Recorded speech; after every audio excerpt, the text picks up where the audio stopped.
Rhina, how are you doing? It sounds like it's been a fairly intense time for you, the It last has period. been a peculiar year, a difficult year, but work is the best cure there is. So I'm keeping very busy. I'm doing things I love and things that I think matter and that make me feel useful. So, I'm planning to hang around for a while. Sure. Well, we're lucky that we have work which what's the expression? You want your vocation to be your avocation or something like that, right? I mean, the work I do, I would do it if I weren't being paid for it. I would still do it. In fact, sometimes I'm not paid for it. So, but Right. True for me also. Yeah. I think we're the luckiest people in the world. I mean, people who are involved with the arts rather than brokering or something like that, because it's so easy to love. You right, can fall in love with any one of the arts like that. yeah, Music, for instance, is as dear to me as poetry. Although I can't read it, I don't play any instrument, but all I have to do to quiet myself and to feel life is good is to put on some beautiful music, put on a little Mozart. Everything is okay. sure. So I understand it. It's so easy to, and the stage, dance, all of it. It's what we do that makes us human, I think, and that is universal. You can. I don't. I don't think there's any other way except the arts to get under somebody else's skin and speak to the inside of that person. I Sure. think everything else is simply communication. Two and two makes four.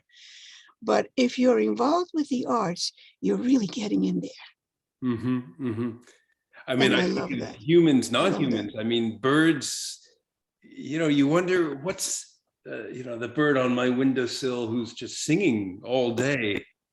Why are they doing that? Actually, right? I mean, sometimes there's practical reasons. I guess mating or staking out a territory, but but that's not enough to be just sitting there singing all day.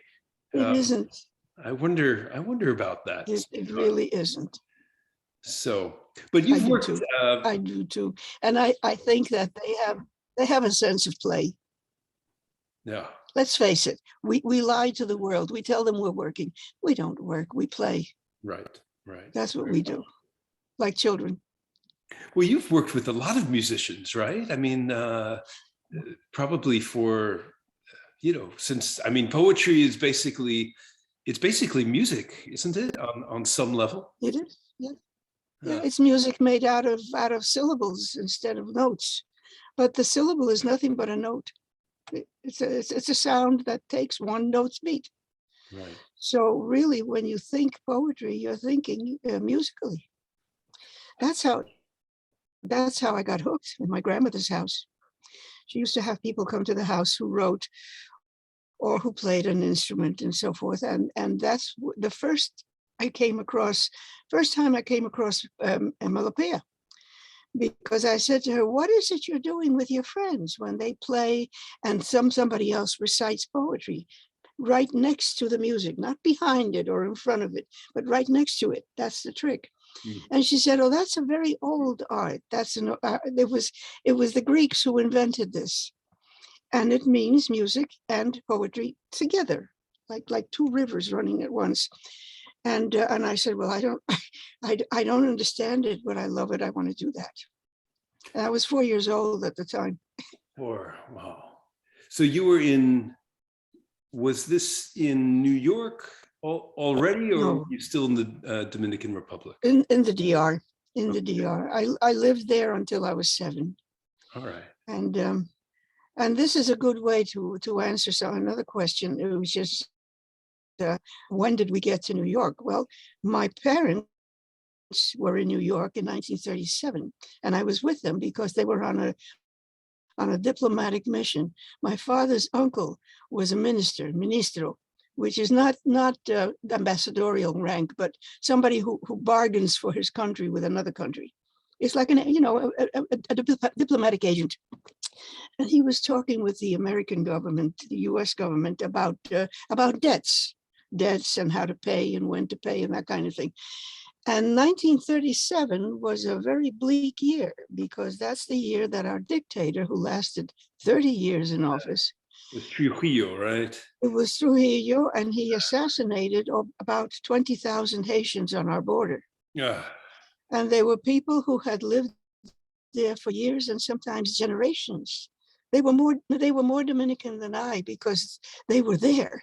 I was making trips back and forth with my parents. So my great uncle was horrified, and he wrote the dictator a letter. And he said in the letter something about how I can no longer work for a murderous government that kills innocent people. My father said to him, "Are you sure you want to mail this?" Because he had his whole family there. The only people with him were my mother and I, and his uncle and the uncle's children and so on. But he realized that this was the end of family relationships. And my great uncle said, sometimes you have to do what you have to do. Sure. So he sent it. And that's how my family was exiled. And my parents could not go back after that. But my mother, who was pregnant at the time, did a very scary thing. It was kind of crazy. She took me back with her and left me in my father's house, in my father's mother's house, my grandmother, because the family was well known, and she figured, she'll be safe here, they'll take care of her and so on. And then they went through the exile's usual difficulties. They had only what they had in their valise. So she went back after a few weeks with her sewing machine. She was a smart cookie. She knew how to sew. Her mother was a dressmaker. She said, I'm going to help to earn a living. So they went from Washington, D.C. to New York, and that's how they got to New York. And after 2 years, they finally had a place to live in that was their own.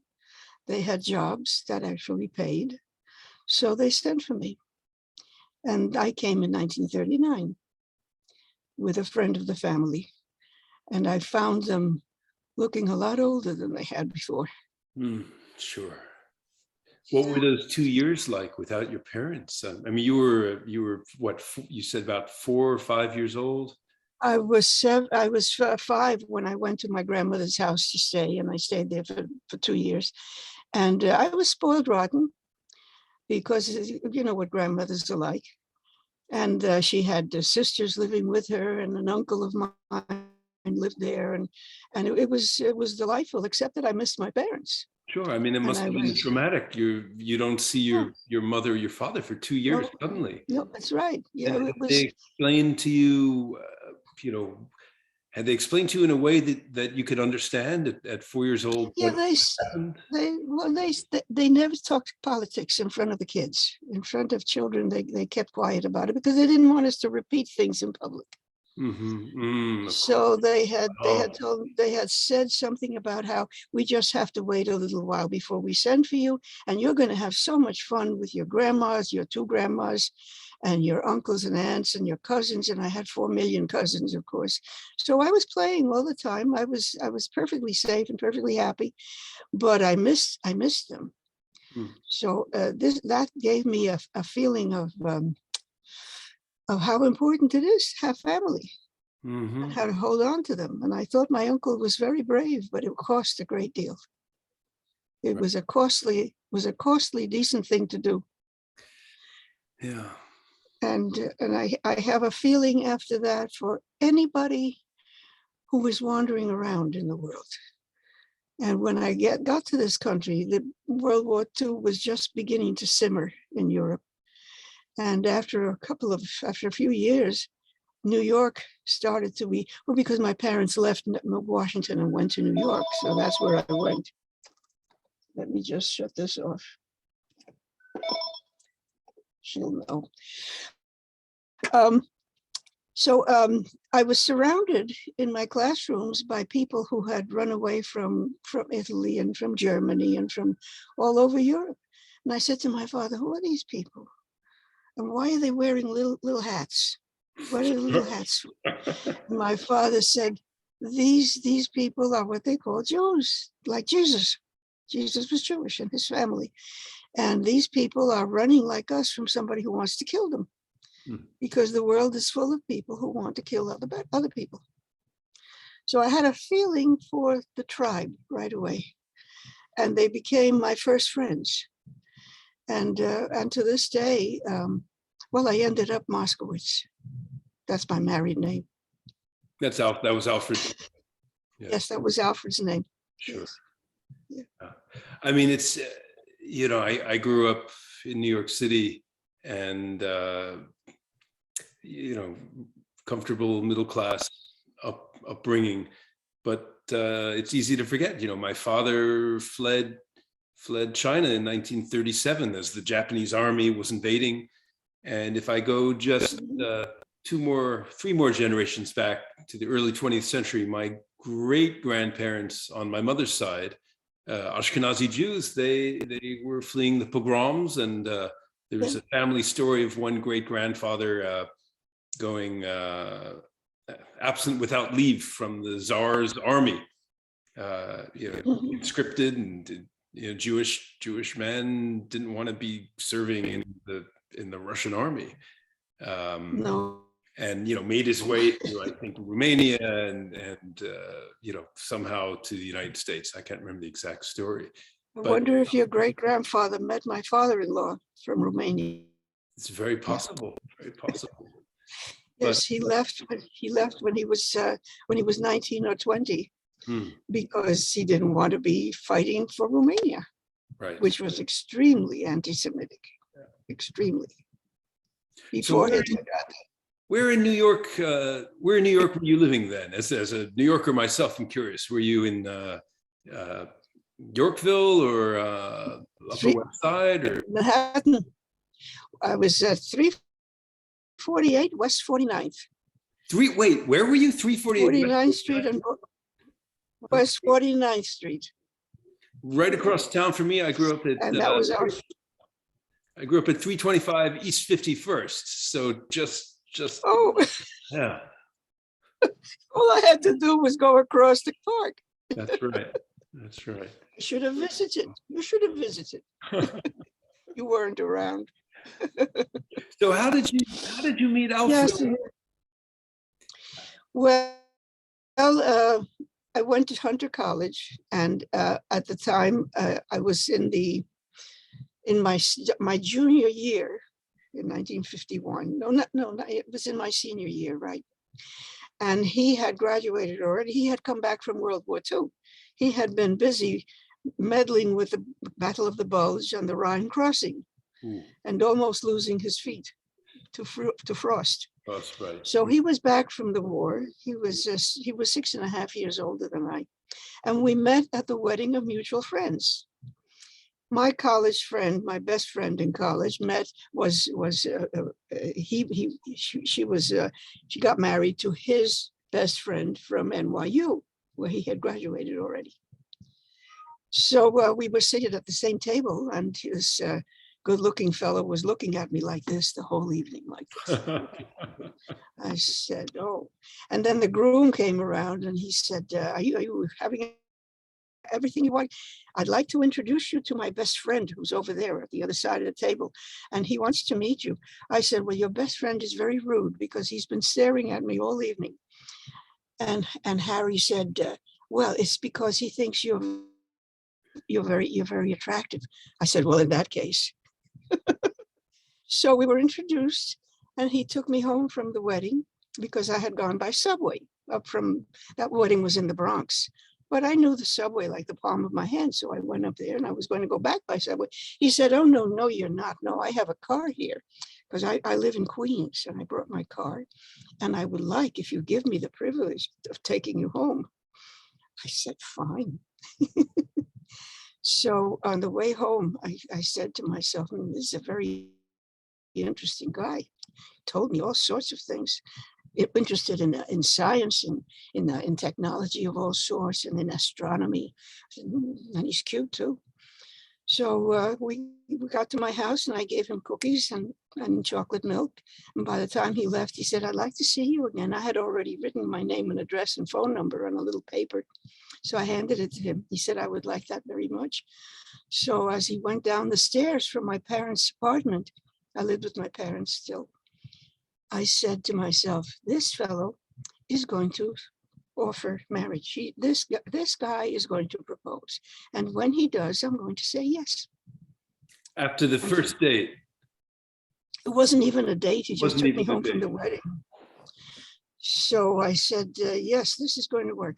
Went down the stairs and I thought, well, let's see how long it takes him. It took him 5 weeks, he proposed. And of course, I said yes. And we were married the following June after school. Fantastic. And it was 63 years. Oh, yeah. Yes. Remarkable. Wait, so what if that wasn't the date, what was the first official date then? It was the following weekend. It was the following weekend. He called me up the day after the wedding. And I said to him, I'm so glad to know that you got home safely, because I felt guilty. He had got to go all the way to Queens. You know how far that is. It's the other end of the world. So if you live in Manhattan, it's the other end of the world. So I said, I'm glad to know that you got home safely. He said, oh, yes. And I'm calling to ask about it. What was it? It was a concert. It was some kind of concert that he wanted to take me to in Central Park.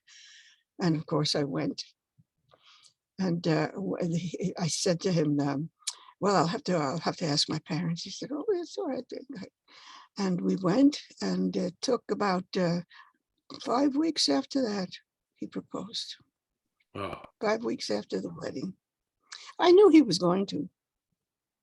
So on that first encounter with the cookies and the chocolate milk, if it was at your parents' place, were your parents sitting down having chocolate milk with you, or?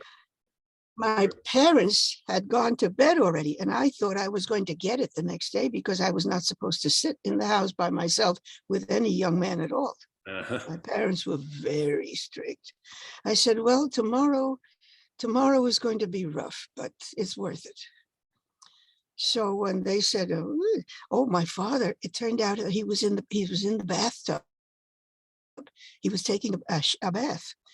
And I didn't know it because he kept very quiet. He figured that whoever is in the living room with my daughter is going to have the sense to leave in a few minutes, and then I can come out. But no, it dragged out. He was there about 2 hours with me. And eventually he just had to come out in his incredible bathrobe, which was really a collection of holes. He had this bathrobe that my mother had tried to throw out so many times. I couldn't believe he still had it. He always dragged it out of the garbage again because he loved it. It was his bathrobe, but it was all holes. So he came out, and then he's trying to be very dignified. And he shook hands with Alfred. He said, how do you do? How do you do? And then he went into the bed. And I said, well, at least he knows he's not an axe murderer. He's sitting here having chocolate and milk with me, so it's all right. And the next day, my mother said, who was that you were seating with? I said, well, he was Harry's best friend. And right away she said, oh, well, that's all right. Because they loved Harry and Mimi. So I got away with it, and I survived to my wedding. Apparently. So what was the wedding like? And well, we were married by Ethical Culture, which was on the next block from us on 64th Street. By then we lived at 8 West 65th, right next to Central Park. And we were on 65th, and the Ethical Culture building, you probably know, Sure, was yeah, on 64th. down the street from Juilliard. You're 2 blocks away from Juilliard at that point. That's right. That's correct. Yes. Yeah. Except that it wasn't there yet. That's where it is now. That's right. It was up on 122nd at the time. That's true. Yes, but that's it moved there not too late after that. So it was in the neighborhood. And then my mother, because he asked me to go out the following weekend, I said, well, you'll meet my parents. He said, yes, I'd like to. And then my parents said, oh, he's very intelligent, which is true. Intelligent, and he played the mandolin, and just so they liked him right away. And everybody said, well, it's 2 different religions, 2 different languages, 2 different backgrounds. You sure this is going to work out? I said, I think it's going to be all right. And it was. Both of the parents were perfectly civilized people. And luckily neither one was religious. Yeah. So Well, it's interesting because my own parents, father being Chinese, mother being Jewish, uh, didn't work out as quite that well in terms of the in-laws, because I think no. on the Jewish side, they were upset that their daughter was marrying some Chinese guy, and on the Chinese side, the number one son was marrying some, they didn't care Jewish, they were just Caucasian, number one son should Yeah, be marrying some Chinese yeah, I woman. know. I think both sides were decidedly, let's say, nonplussed Yeah. with I think the. that was the usual. That was the usual. We were very fortunate. We really were, because the two fathers got along immediately. They realized that each one was very proud of what he was, but they did not put much faith in what the religion said they had to believe. Sure. That was the thing. They were sort of sophisticated in that sense. Hmm. And the Moskowitzes had no daughters. They had three sons, and my mother-in-law had wanted a girl, so I was her first daughter. And I got to work in the kitchen with her. She told me how to make things. I said, "What is this?" I had coleslaw for the first time, and she taught me how to make it. And then there were other dishes she made, and I said, "Oh, this is delicious." I forget what it was she made. She was a very good cook, and I said to her, "Mom, how long do you put it in for? How do you put in? No, you put in this and you put in that. You schitterein. You know what that is? Uh, Schitterein, to throw something in." okay. So I learned a lot of Yiddish to this day. So I said to her, "And how long do you leave it?" And she said, "Well, till it's done." So she was not a very accurate recipe giver, but she was a very good person, and I loved them both very much. And Alfred loved my parents, and my father said, "That's the son I never had." Yeah. So we were very, very fortunate. We were very fortunate. Well, with my mother in Jewish cooking and my grandmother, I remember the general rule. I mean, the food was wonderful, and kasha varnishkas and stuffed Oh derma yeah, and brisket. But I remember those. the one thing I remember was with vegetables. Unfortunately, the rule, the Jewish rule seemed to be the longer you cook it, the better it is. So these boiled vegetables, green, devoid of all flavor, and it Yeah, wasn't until actually I went away to college, and my the woman who eventually became my wife was Italian, and I would have these. I'd never tasted vegetables, in cooked lightly in olive oil and garlic, and it was a revelation to me that it's there could be this world Mediterranean. flavor in vegetables. It's wonderful. That's Mediterranean. Yeah, it's Mediterranean, really delicious. Yeah, very much, yeah, very much. Well, yeah, so yeah. what was cooking like then in your household? Were you cooking? Was Alfred cooking? What kind of cuisine did? My mother did the cooking, Mhm. but I started things very often. If she had a customer that she was trying a garment on, she would say, "Go start the rice."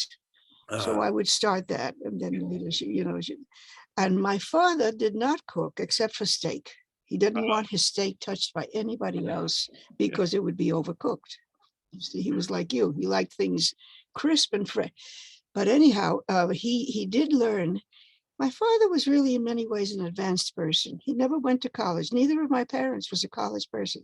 Hmm. They went to they got to eighth grade. My father finished high school. High school, that was it. But my mother only eighth grade because she came from a poorer family, and all the girls worked. They did the sewing with my grandmother and that kind of thing. So they all knew how to cook, and she did. But my father, who had never touched a dirty plate in his life, Hmm. learned to wash the dishes.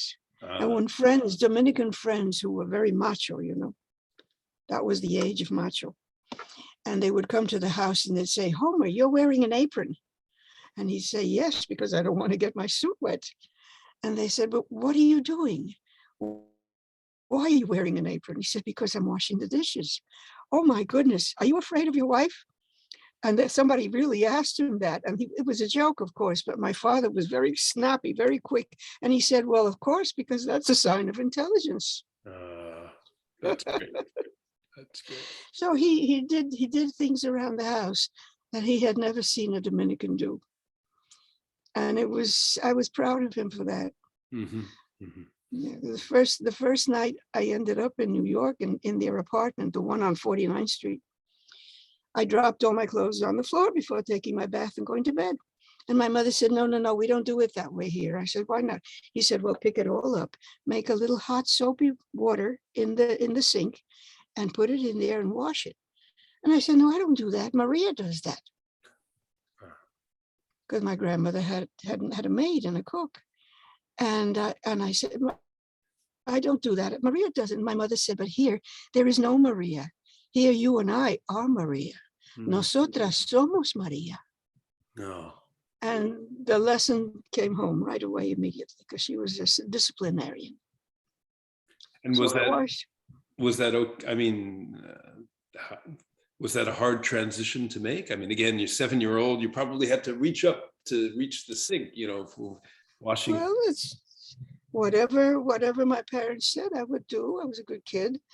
What really was hard was the lack of cousins, the lack of family. Yeah. I missed my relatives desperately, very much. And my street was full of family. Whichever side I went, I was going to go into some house where I didn't have to knock on the door. I just went. And that was very hard. And I couldn't speak English because I had forgotten what English I learned in Washington, D.C., where I had spent some months.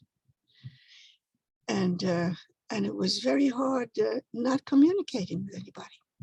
Communication became really crucial. And my friends in school became my family. Many of them were Jewish. One very, very dear friend was Yoshio, his name was, and he was Japanese. And he used to get a lot of negative stuff because he was the enemy. Sure. Yeah. So I saw both sides of that war, really, because everybody pays. Everybody pays. The good guys and the bad guys all pay. Yeah, that's true.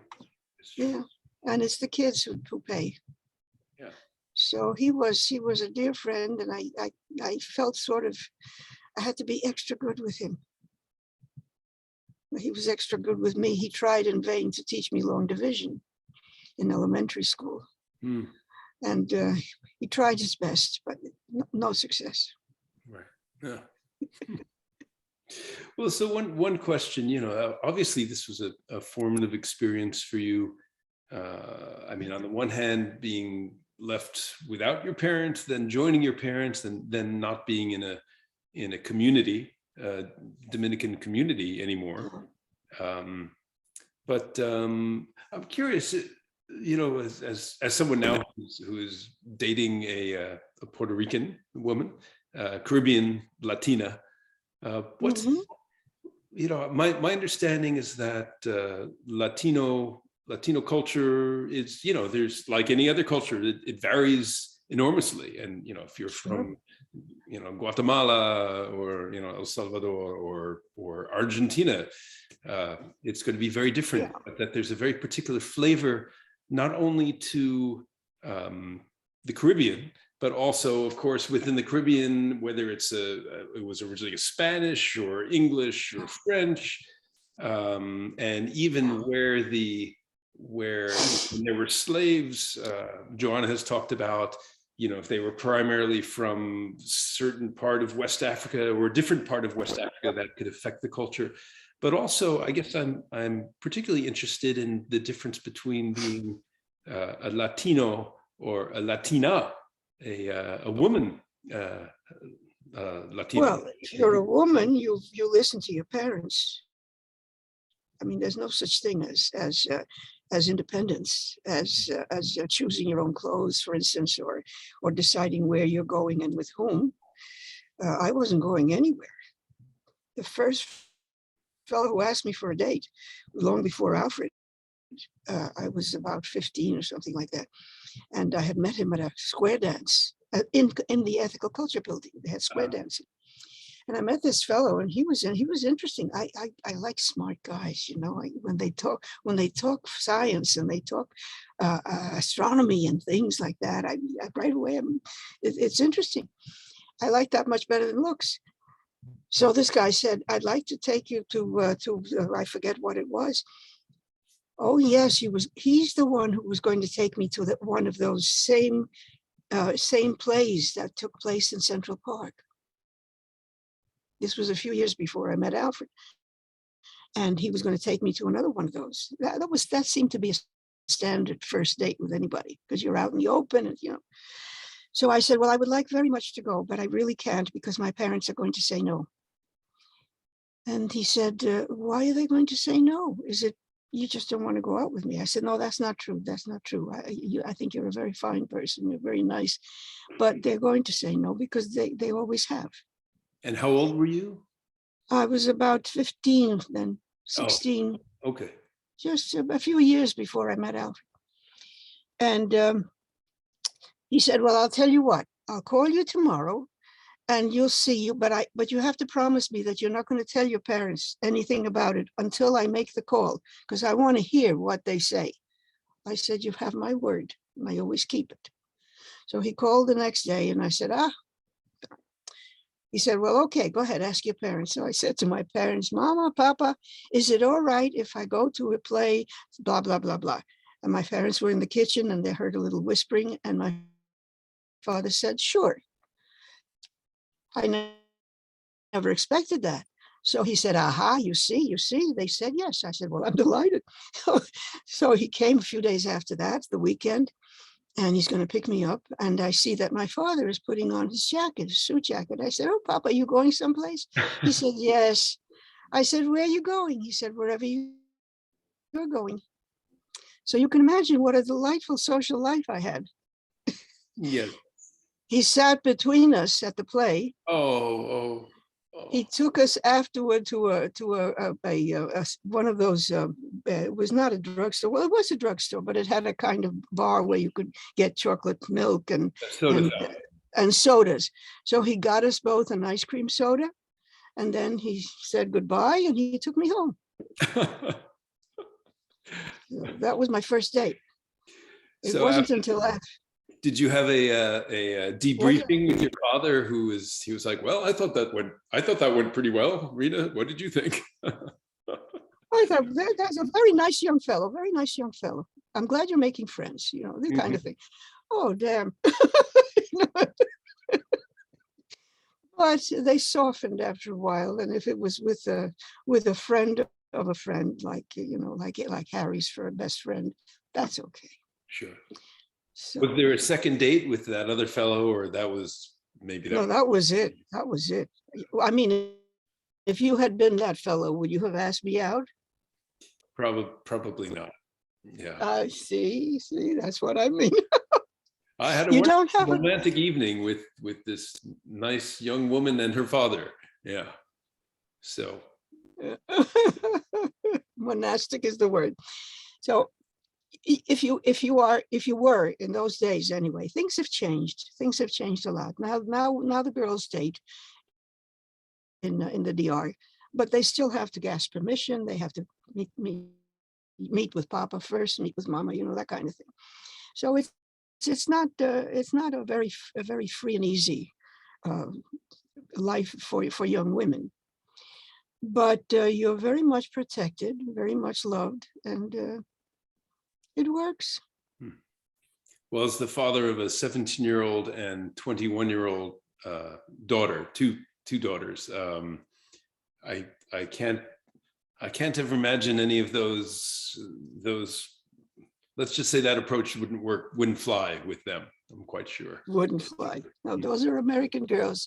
They're used to their independence and to their selfhood. Yes, very much so. Very much so, yes.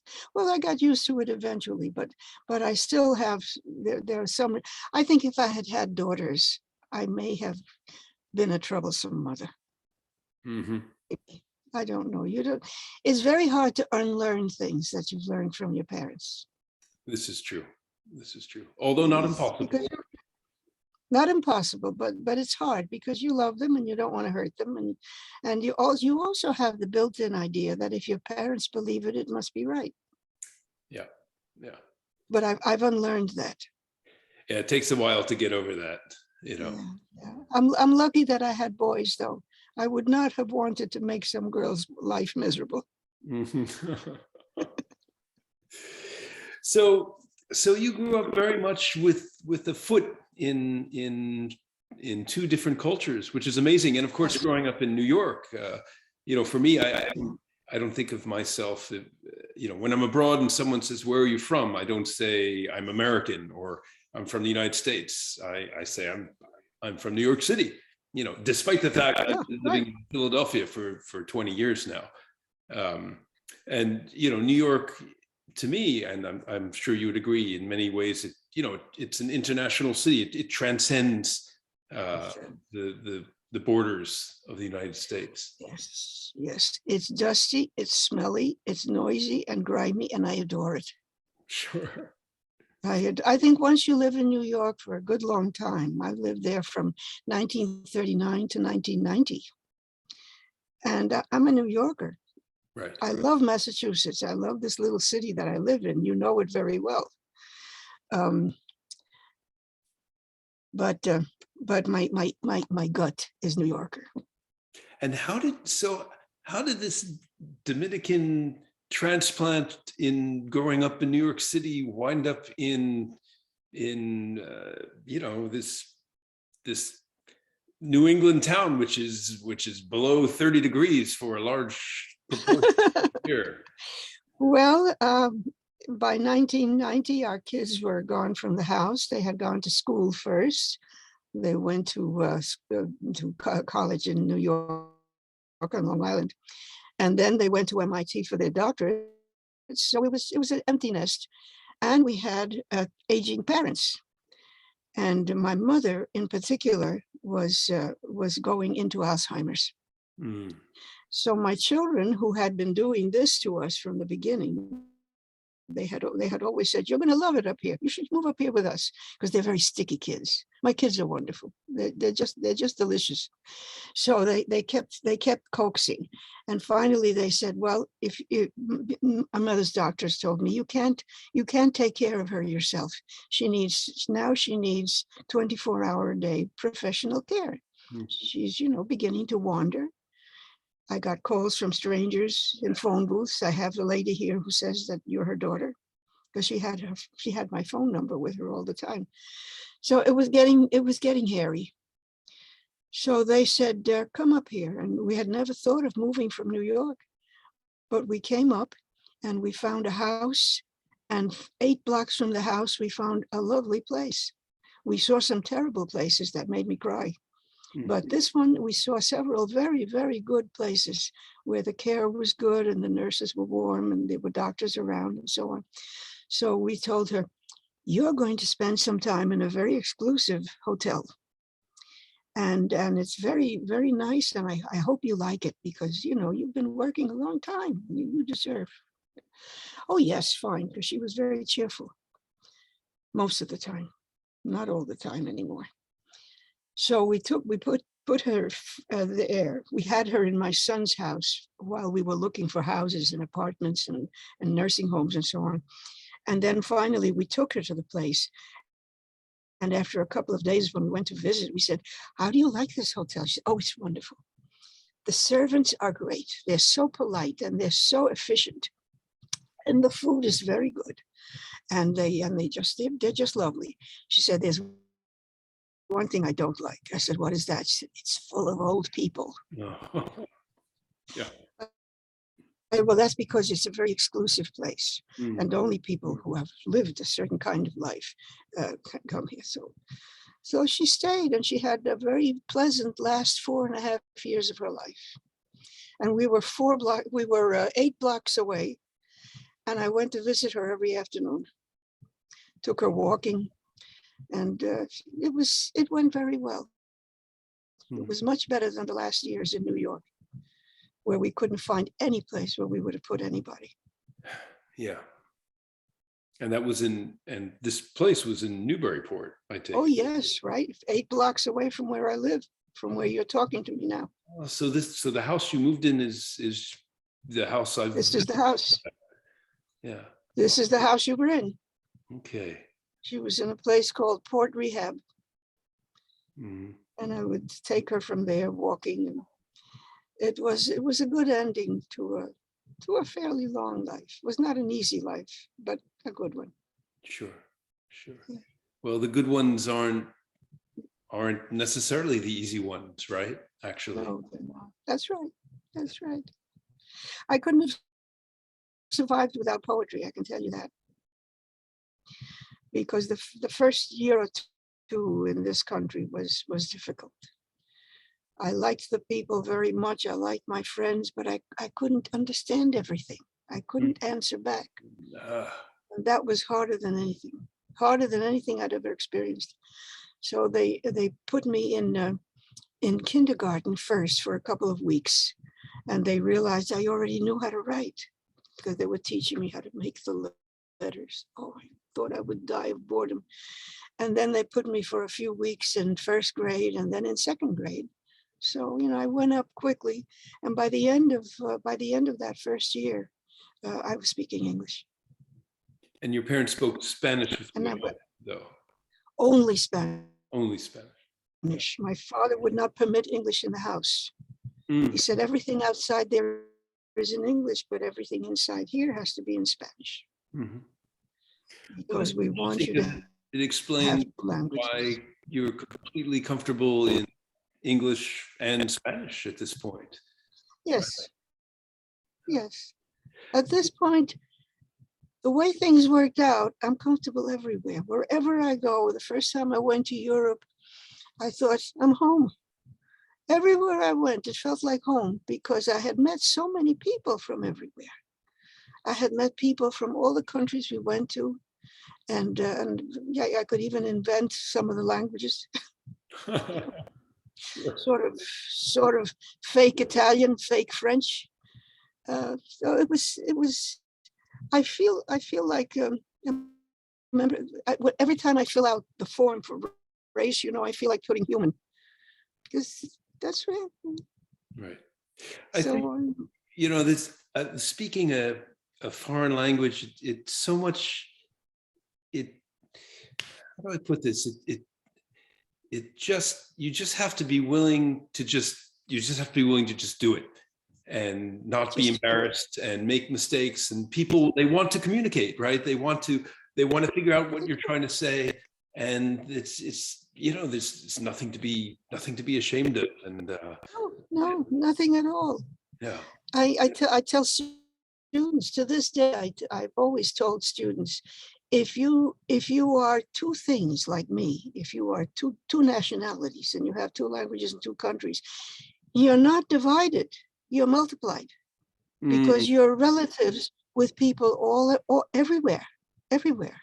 And I was telling the truth before I knew it, because I went to that ancestry thing, where they give you your background. Sure. I'm related to the whole world. Yeah. I'm 3% Jewish, which makes me very happy. That's great. Well, my story with that, my funny story is, Chinese father, Jewish mother. I did that because I thought that there might be something sexy in my background. Maybe there's some Viking or some, some kind of, North African, I don't know, this or that. And, I sent it away. Oh, I'm all over Africa. I'm all over Africa. Sure, I'm sure.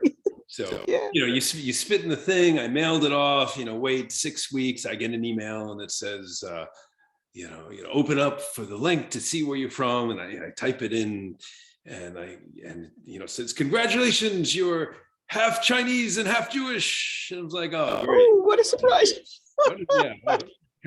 Tell me something I didn't know. So, but so I'm curious. So you mean they didn't come up with it? There was nothing. There was nothing. It was like Nothing exotic? all Jewish, Russian, Ukrainian, Polish, which I knew, from the Pale, and then Chinese side, it was mainly Southern Chinese with a little bit of Northern Chinese, and it was just, zero, a big zero in terms of Oh, dear. exciting in there. Well, I'll tell you what, I'm making you an honorary Dominican. Well, thank you. That'll be the sexiest thing in my background there. But so I'm curious. I have a Chinese son, I didn't know that. Yes, he was a former student of mine at Jamaica High School in Queens, and we became friends immediately. And he's delightful, very bright, very nice. He's in his late 50s now, which I can't believe it. And he's living with his mother and so on. But we speak on the phone at least once a month. Oh. And I have been translating his father's biography, which he's writing. Wow. Yeah. His name is Ernie, and I love him dearly. And his parents wanted him to be a lawyer. And he said, I don't want to be a lawyer. I want to be a writer. I said, well, look, your parents are so fixed on this, start it. And when you decide that you really hate it, then you tell them this is not for me. But don't say no right away, because, you owe them something. And that's how it worked. And he's such a good son. And he's like a son, really. And I've met his girlfriends. He brings them. So are you translating it from English into Spanish, or Spanish into English, or? I'm not translating. I said translating automatically because that's what I do all the time. No, I'm editing. Oh, you're editing. I'm reading it and going over it and saying, you should not repeat this and so forth. So it's just a mild editing, but he sends it to me in chunks, and it's exciting. It's an interesting life, his father's life. So. Do you tend to write yourself when you're writing? Oh, I'm your too. Sorry, what's that? I'm your relative too. You are, yeah. Sorry, the signal seems to be going in and out a little bit here, but so tell me, do you tend to write mainly in Spanish or in English, or do you have a preference, or do you have a different voice in each language? No, I think it's the same person that comes through. The language is different, and it does make you sound somewhat different. But it's still the same voice. And I write mostly in English. I see. Okay. Mostly in English. I've written, I'm up to book number 18 now. I'm working on that manuscript. Wow. But I have written stories and essays and poetry too in both languages. And I have books in both languages. Well, maybe this would be a good time to ask whether you wouldn't mind reading The Jury to us. Oh, I'll be happy to read The Jury. Here it is. Let me give a little background to this, just in terms of Newburyport. So I didn't say this at the beginning. David Yang, the artistic director of the Newburyport Chamber Music Festival, and we have commissioned another piece from you and from John Deek, the composer in New York, and he is setting a poem that you've written to music, a poem that you wrote previously. So I guess it's not an actual commission from you in that sense, but it's a beautiful poem. John was drawn to, I don't want to speak for him, and I'll be talking to him also, but he was drawn to there's a darkness to it, but also humor and a thoughtfulness and just a wisdom to it. And I'll let you talk about the poem itself, but sure, why don't we just hear it first? I'm going to read it first, and we'll talk about it afterward, okay? Because some of what I'm going to say really is thanks to you, because your questions clarified the poem for me. The Jury. In a bare tree, 4 strangers gathered from afar slipped into talk as travelers do. First Eagle said, "How strange they are. These creatures lately come to climb our cliffs and spy upon our brood. They have no constancy, but drift from mood to mood. First wanton slaughter, and now zeal to build our hunted tribe. Again, I cannot fathom them at all. They are called men, said Pigeon, and I know them well. I've learned their secret. Wait a minute. Yes. I've learned their secret. All they use from day to day to guide their steps is just their shoes. It's true, my friends, in new spiked boots, yesterday's farmer struts the streets turned killer, and tomorrow dies derelict with rag-bound feet. More out of sympathy than need, I gather their spilled crumbs to know toward what new grief their wayward shoes would have them go. And yet, said Sparrow, I have known some who would leave their lighted nest to scatter seed through razor winds for our sake, lest we hunger through December days. I've seen them fling their gaze above their comforts to pursue us with something like love. True, Vulture said, for they love me and have my welfare much in mind. In Leningrad, in Lebanon, men were most kind and nourished me with their own young. Vietnam, Verdun, Angola, Troy, Thermopylae. The love of men is my chief joy. Well, that's as maybe, Eagle said, but they are feeble things at best. Condemned to winglessness, they creep in their own shadow, flight obsessed, a sad smudge upon the earth, half willingly erased at last. We will possess our own again when they have passed. And that's really a poem. And as you said, John Deek is doing exactly the right thing because he's having a different instrument perform each bird. And I realized that that's what I was thinking right from the beginning. They were musical instruments to me. They had to sound different. They had to have different gestures if they had been acting on a stage, because they're 4 different temperaments. The eagle knows it all. The eagle is the power, and he knows what's going to happen, and he judges what's happened, and he's the boss. And then the pigeon says, well, I'm modest. I eat crumbs from people's feet, all around people's feet. This is what I eat. I eat their crumbs. But I care something. I care about these people. I want to know what kind of trouble they're getting themselves into. Why? Why do they depend on just shoes? I see that the ones who wear one kind of shoe do another kind of living. Why is that? So he's curious enough to care somewhat. And then you have the sparrow who says, oh, they throw seed at me and they want to feed me. Clearly, these people, they're more like us than we think. They are capable of love. Who would have thought it? But I do believe it because they act like it. And then comes the last one, who is, of course, the realist. And he says, oh, yeah, they love me because look what they gave me for lunch. They're children. They send them into armies, and the armies go and they become my lunch. What could be better than people like that? They're my best friends. So I've got a lot of flavors of reality there, and they have to be different.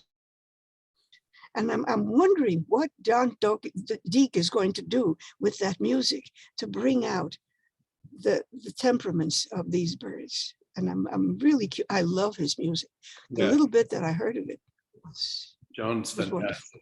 And so it's going to be string quartet and soprano. And I don't know actually if he's going to assign specific instruments to birds, but it seems like a natural approach to the piece.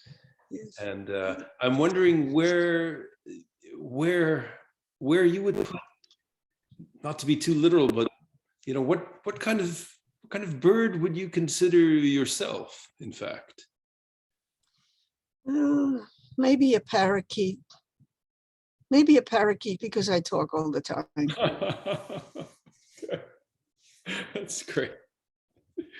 So, all right. Well, Rhina, it's been an hour. We should probably wrap this up.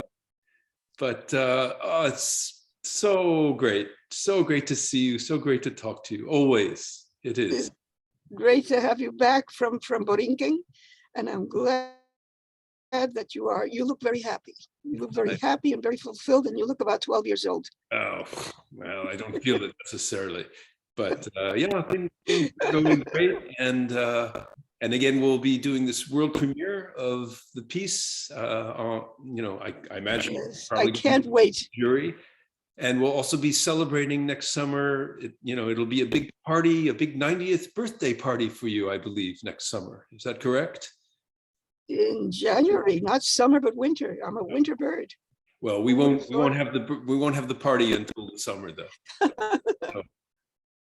Oh, how nice. You're talking about a real party.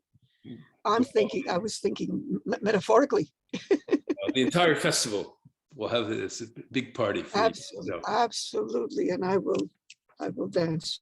Yeah. All right, Rita, thank you so much. It's great to Thank you so much for the interview and for the interesting thoughts that our discussion before got into my head. I really learned a lot, and I think every poet needs. Well, I won't say the critic, because you're not a critic. What you are is a remarkable reader. Oh, well, thank you.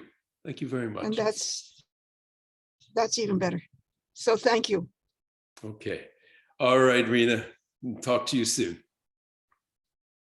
Okay. Bye.